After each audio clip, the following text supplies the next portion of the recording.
कैसे हैं आप सभी? मैं आशा करती हूँ आप सभी लोग स्वस्थ एवं प्रसन्न होंगे।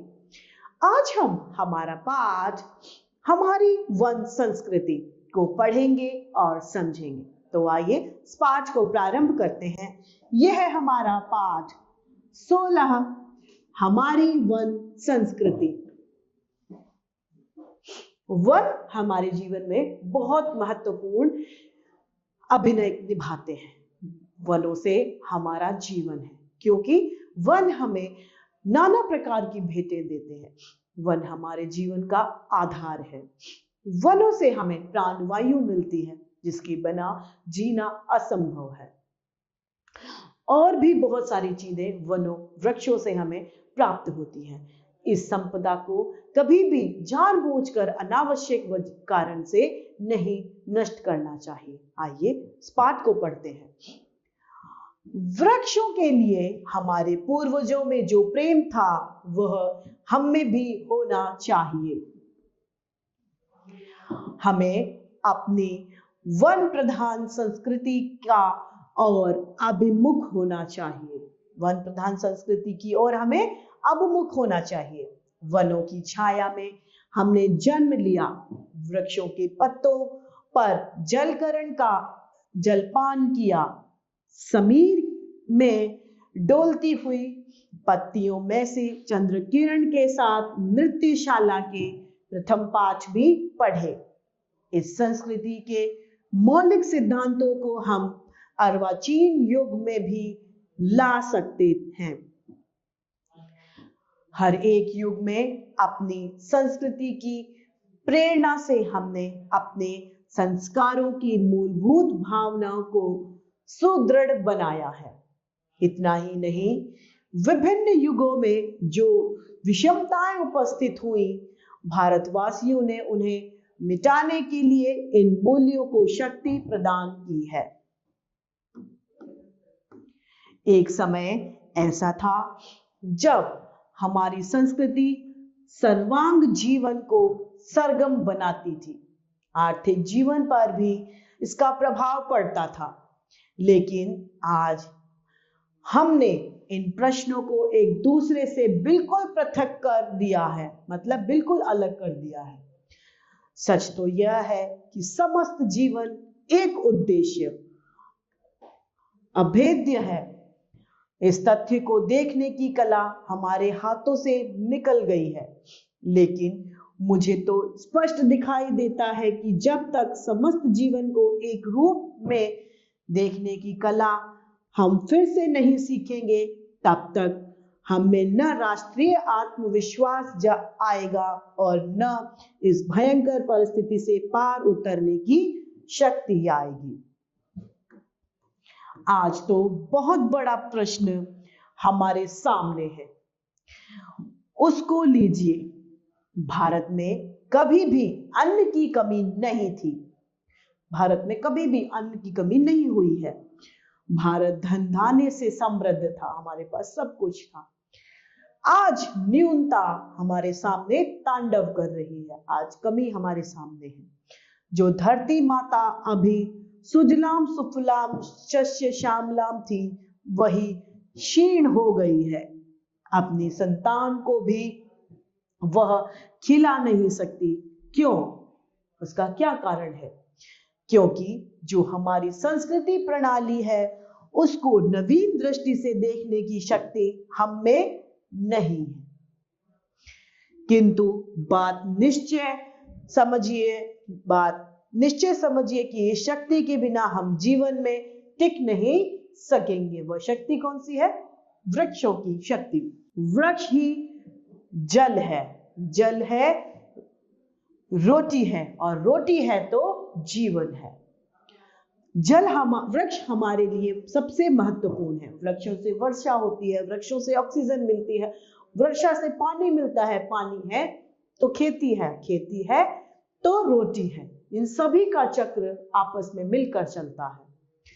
यह अक्षरशः सत्य है। आज भी भारतीय हृदयों में असंतोष भरा है, क्योंकि हमारे पास खाने को पर्याप्त नहीं है। पर्याप्त मात्रा में खनिज उपलब्ध नहीं है। हमारे पास अन्न नहीं है क्योंकि पानी संग्रह की पुरानी पद्धति हम सुरक्षित नहीं रख सके। हमारे पास पानी नहीं है। हम आजकल बोतल में पानी लेके पी रहे हैं, मोल पानी खरीद रहे हैं। क्यों? क्योंकि पानी की कहीं ना कहीं तो कमी है। वर्षा अनिश्चित होती है क्योंकि हम तरु महिमा भूल गए हैं, हम पेड़ों की महिमा को भूल गए हैं। हजारों वर्षों तक हम जीवित रहे, लेकिन हमारी दृष्टि संकुचित हो गई, हम नए बन गए। तरु महिमा की हमको परवाह नहीं रही। जो तरु महिमा थी यानी पेड़ों की जो महिमा, उसकी हमें कोई कद्र ही नहीं रही। वृक्षों को हम काटने लग गए। वृक्षारोपण आज एक फैशन बन गया क्योंकि उसमें जो धार्मिक श्रद्धा का तत्व था वह अब समाप्त हो गया है। जो पेड़ों को हम भगवान या पूजनीय मानते थे, वो जो हमारी आधारशिला थी वह नष्ट हो चुकी है। हमारी सारी संस्कृति वन प्रधान है। ऋग्वेद जो हमारी सनातन शक्ति का मूल है, वन देवियों की अर्चना करता है। मनुस्मृति में वृक्ष काटने वाले को बड़ा पापी माना गया है। उसके लिए दंड का भी विधान किया गया है। मत्स्य पुराण में कहा गया है, जो आदमी वृक्षों को नष्ट करता है उसे दंड दिया जाए। तालाबों, सड़कों या सीमा के पास के वृक्षों को काटना गुरुतर अपराध है। उसके लिए दंड भी बहुत कड़ा था। उसमें कहा गया है कि जो वृक्षारोपण करता है यानी जो पेड़ लगाता है, वह 30,000 पितरों का उद्धार करता है, वो बहुत पुण्य कमाता है। अग्नि पुराण भी वृक्ष पूजा पर जोर देता है। वृक्षों को रोपना स्नेहपूर्ण और उसका परिपालन पुत्रवत करना चाहिए।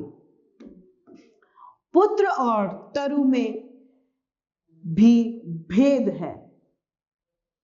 पुत्र को हम स्वार्थ के कारण जन्म देते हैं। पुत्र से हमें यह स्वार्थ है कि बुढ़ापे में हमारी सेवा करेगा, परंतु तरु को हम परमार्थ के लिए उगाते हैं।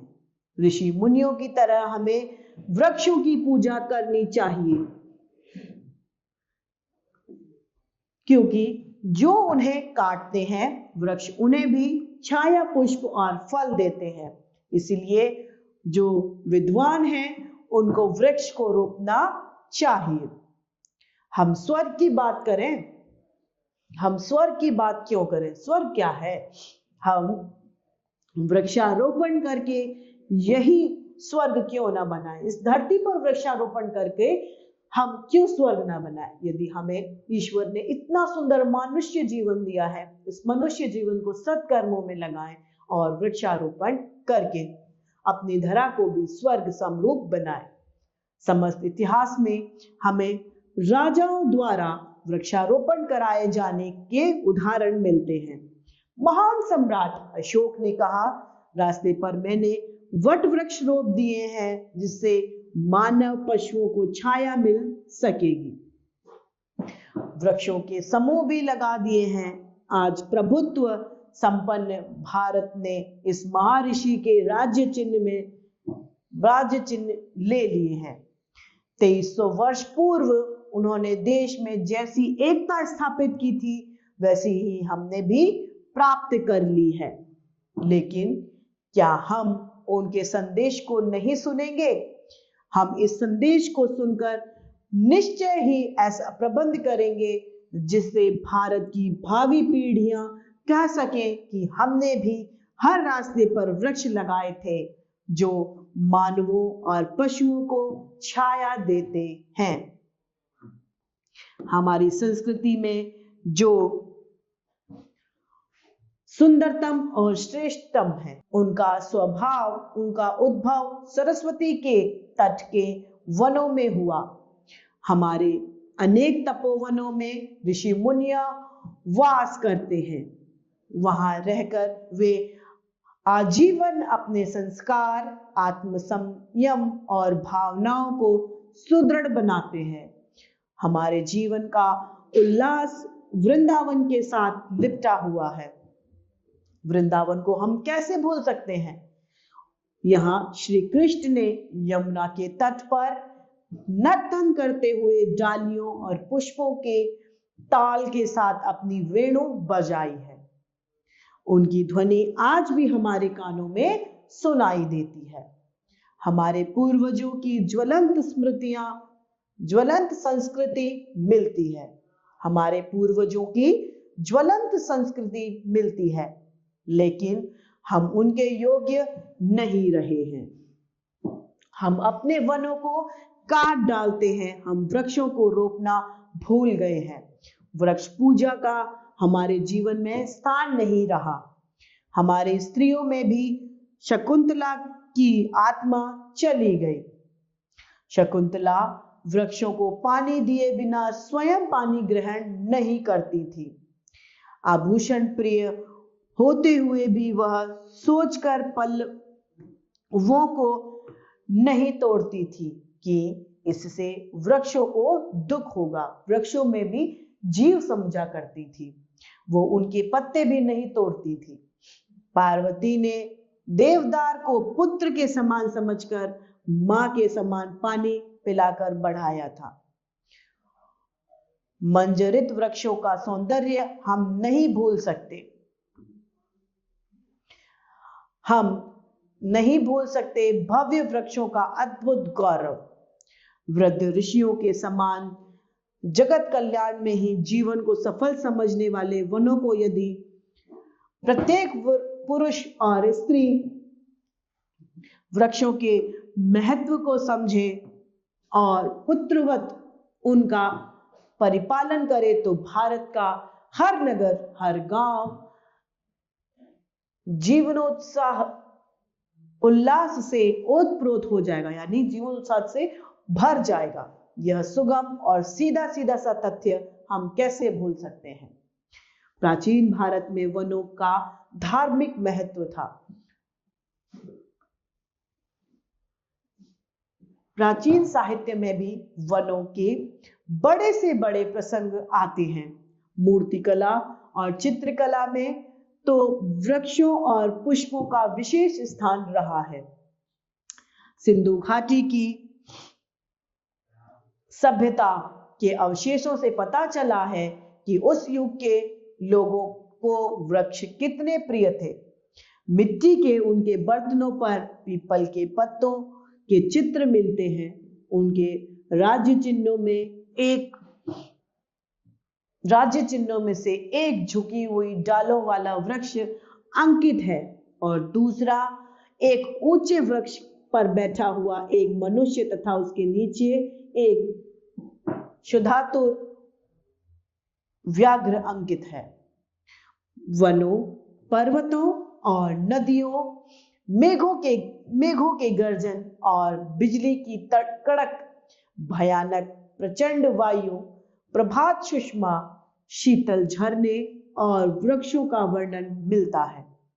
वन देवी की स्तुति में लिखी गई ऋग्वेद की एक ऋचा में प्रकृति का एक शब्द चित्र खींचा गया है। लकड़ी से बने हलों और रथों को प्राचीन ग्रंथों में वर्णन आया है। रामायण और महाभारत के घटनास्थल बहुधा वनों में ही है। महाभारत के खांडव वन में जलने का उल्लेख है। रामायण में पंचवटी वन की रमणीयता का वर्णन है। पुराणों में वृक्षों के महात्म्य, वृक्षारोपण के पुण्य और वृक्ष काटने के पाप से संबंधित बहुत कुछ यहाँ पर लिखा गया है। अग्नि पुराण में भी गृह निर्मिता से कहा गया है, घर के उत्तर में पलाश, पूर्व में वट, दक्षिण में आम और पश्चिम में अश्वत्थ के वृक्ष लगाने चाहिए। जो घर बनाने वाले हैं उनको भी यह सलाह दी गई है। दक्षिणावर्ती सीमा में कांटेदार झाड़ियां लगानी चाहिए। घर के पास फूलों के पौधे और शीशम के वृक्ष लगाए जाएं। इसी पुराण में यानी अग्नि पुराण में ही वृक्षों की पूजा का महत्व बताया गया है। जो मनुष्य लोगों के हित के लिए वृक्ष लगाते हैं वह मोक्ष को प्राप्त करते हैं। पुराणों में कहा गया है 10 कुएं बनवाना एक तालाब बनवाने के समान है। 10 तालाबों के निर्माण एक झील के निर्माण के बराबर है। 10 झीलें बनवाना एक सुपुत्र प्राप्त करने के समान पुण्यकार है।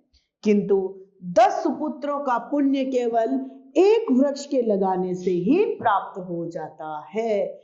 पेड़ लगाना बहुत बड़ा पुण्य का कार्य बताया गया है। अग्नि पुराण में भगवान बुद्ध को वट वृक्ष के नीचे इतना ज्ञान प्राप्त हुआ था। बुद्ध काल और साहित्य में इसका निरंतर उल्लेख आता है। सिकंदर और यूनानियों ने भारत के विशाल वट वृक्ष को देखकर आश्चर्य किया था। हमारी संस्कृति में जो सुंदरतम और श्रेष्ठतम है उसका अद्भुत आश्रमों और तपोवन में हुआ था। उसका उद्भव कहाँ हुआ? उसका उद्भव आश्रमों और तपोवन में हुआ था। हमारे संस्कारों पद्मनंदन वन के सौंदर्य और सीता के कारण अशोक के करुणापूर्ण वातावरण की छाप लगी हुई है। वृंदावन को भी हम कैसे भूल सकते हैं जहां श्री कृष्ण ने अपना संदेश सुनाया था। इस पाठ के रचयिता हैं कन्हैया लाल मणिकलाल मुंशी। अब हैं हमारे शब्दार्थ। अभिमुख यानी प्रवृत्त, समीर यानी हवा, मौलिक यानी मूल, अर्वाचीन यानी नया, विषमता यानी असमानता, समरस यानी एक रस वाला, अभेद्य यानी जिसका भेद ना हो, अर्चना अर्थात पूजा, विधान यानी प्रबंध, गुरुत्वर यानी भारी, पितर यानी मृत पूर्वज, प्रभुत्व संपन्न अर्थात गौरव से भरा हुआ, उद्भव यानी जन्म, मंजरित यानी मंजरियों से भरा हुआ, शुद्धातुर यानी भूख से व्याकुल, व्याघ्र अर्थात बाघ, महात्म्य यानी महिमा, मोक्ष अर्थात मुक्ति। अब है हमारा अभ्यास कार्य मौखिक। क, हमारे राष्ट्रीय आत्मविश्वास कैसे आएगा? हमें राष्ट्रीय आत्मविश्वास जब आएगा जब हम ये सोच रखें कि यह राष्ट्र हमारा है और हम इसे लगातार सुंदर बनाए रखें। ख, अतीत में भारत की आर्थिक स्थिति कैसी थी? अतीत में भारत की आर्थिक स्थिति बहुत सुदृढ़ थी। ग, आज भारतीयों के हृदय में असंतोष क्यों है? क्योंकि आज भारतीयों के पास में पर्याप्त मात्रा में अन्न नहीं है। घ, पुत्र और तरु में क्या अंतर है? पुत्र को हम लालच के लिए जन्म देते हैं जबकि तरु को हम लगाते हैं परोपकार के लिए। ड, अग्नि पुराण में घर की चारों दिशाओं में वृक्ष को किस प्रकार लगाने का विधान है? अग्नि पुराण में घर निर्माता से कहा गया है कि घर के उत्तर में पलाश, पूर्व में वट, दक्षिण में आम्र और पश्चिम में अश्वत्थ के वृक्ष लगाने चाहिए। दक्षिणावर्ती सीमा में कांटेदार झाड़ियों को लगाना चाहिए। घर के आसपास फूलों के पौधे और शीशम के वृक्ष लगाए जाएं। प्रश्न पहला लिखित। क, हमें राष्ट्रीय आत्मविश्वास कैसे आएगा? जब हम समस्त जीवन को एक रूप से देखने की कला सीखेंगे तब हमें राष्ट्रीय आत्मविश्वास आ जाएगा। प्रश्न ख, आज हमारे सामने सबसे बड़ा प्रश्न कौन सा है? आज हमारे सामने सबसे बड़ा प्रश्न वनों के कटाई का है। ग, तरु महिमा भूलने के कौन से दुष्परिणाम हमें भुगतने पड़ रहे हैं? आज हम हजारों वर्षों तक जीवित नहीं रह पाते। वर्षा अनिश्चित हो गई है, पानी का संग्रह हम नहीं कर पाते। वृक्षारोपण आज एक फैशन बन गया है। तरु महिमा की परिवाह अब हमको नहीं रही है, अतः हम ये सभी परिणाम आज भुगत रहे हैं। प्रश्न घ, हम धरती को स्वर्ग कैसे बना सकते हैं? जब वृक्षों का समूह लगा जाए, जब वृक्षों को उगाया जाए, उन्हें एक वृक्षों की महिमा को समझा जाएगा, तरुओं को लगाकर सींचा जाएगा, परोपकार किया जाएगा, तो धरती को स्वर्ग बनाया जा सकता है। प्रश्न ड, भारतीय संस्कृति का उद्भव कहाँ से हुआ था? ड, भारतीय संस्कृति का उद्भव कहाँ हुआ था? भारतीय संस्कृति का उद्भव सिंधु घाटी सभ्यता से हुआ था। अब है प्रश्न दूसरा, रिक्त स्थानों की पूर्ति कीजिए। रिक्त स्थान के लिए हमारे रिक्त स्थान में प्रेम था। वनों के लिए या वृक्षों के लिए हमारे दिलों में या मनों में प्रेम था। ख, भारत में कभी भी रिक्त स्थान की कमी नहीं थी।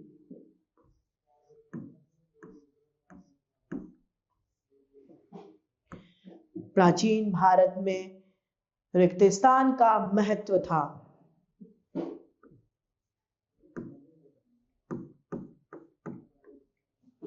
घ, भारत में रिक्त स्थान वन में जलने का उल्लेख है। महाभारत में खांडव वन में। प्रश्न तीसरा, सही कथन के सामने सही और गलत के सामने हमें गलत का चिन्ह लगाना है। क, वृक्षों से हमारे पूर्वज नफरत करते थे। नहीं। ख, शक्ति के बिना हम जीवन में टिक नहीं सकते। ग, भगवान बुद्ध को वट वृक्ष के नीचे ज्ञान प्राप्त हुआ। घ, मूर्ति कला और चित्रकला में वृक्षों का विशेष स्थान है। जी हाँ। प्रश्न चौथा, निम्नलिखित वाक्यों के अर्थ स्पष्ट कीजिए। क, वृक्ष ही जल है, जल रोटी है और रोटी ही जीवन है। कैसे? वृक्ष, जल, रोटी और जीवन के संबंध को स्पष्ट कीजिए। वृक्ष है तो जल है। वर्षा के लिए वृक्ष बहुत आवश्यक है। वृक्षों की जो पत्तियां हैं वह बादलों को निमंत्रण देती हैं और फलस्वरूप बादल आते हैं तो वर्षा होती है, अर्थात वृक्षों से जल मिलता है। जब बारिश होती है तो जल मिलता है और जब जल मिलता है तो खेतों पे सिंचाई की जाती है, अर्थात हम कृषि